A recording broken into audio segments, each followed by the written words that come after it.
মেয়ের জীবন বাঁচাতে মুখ্যমন্ত্রীর কাছে সাহায্যের আর্জি জানালেন অসহায় মা বাবা।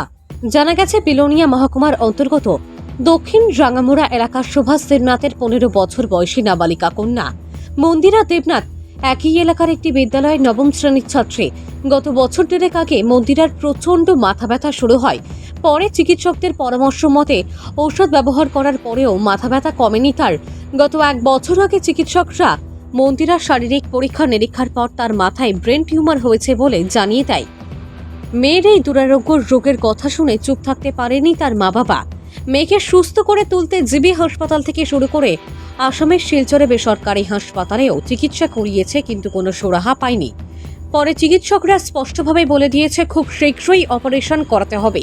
কিন্তু এদিকে মন্দিরার মা বাবা মেয়েকে চিকিৎসা করাতে গিয়ে আর্থিক সমস্ত সঞ্চয় শেষ করে দিয়েছে, যার ফলে অপারেশনের টাকা জোগাড় করা তাদের পক্ষে কোনোভাবেই সম্ভব হচ্ছে না।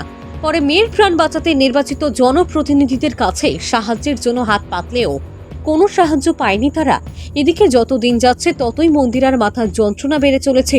এই অবস্থায় নিরুপায় হয়ে তার মা বাবা সংবাদ মাধ্যমের দ্বারস্থ হয়ে মেয়ের প্রাণ বাঁচাতে মুখ্যমন্ত্রীর কাছে সাহায্যের আর্জি জানিয়েছেন।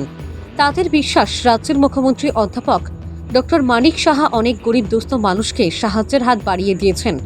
এই বিশ্বাস নিয়ে তারাও মেয়ের প্রাণ বাঁচাতে মুখ্যমন্ত্রীর কাছে সাহায্যের আর্জি জানালেন। ভানুচন্দ্রের রিপোর্ট, আসাম প্রাইম নেটওয়ার্ক। 14 বছর বয়সের থেকে ব্রেন টিউমার ধরা খাইছে, আজকে 15 বছর হয়েছে। 1 বছর ধরে দাঁড়িয়ে লেগেছি, কোনো চিকিৎসা করতেছি না। বহুত জায়গাতেই নিছি, কোনো কানে কিছু করতেছি না। আর্থিক অবস্থা নাই, টাকার জন্য হয় না। 2-3 বের করে মেলার বাইক কিছু মানে কোনো সাহায্য হয়েছি না। সাহায্যের কারণে চিকিৎসা করতেছি না।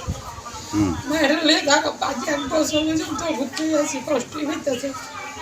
অপারেশন করতাম বলে জীবিত 1বার 2বার করে এমন 4-4 গেছি। চুল টুল সব কিছু হালাইছি, হালাইছি ছুটি দিয়ে দিছি।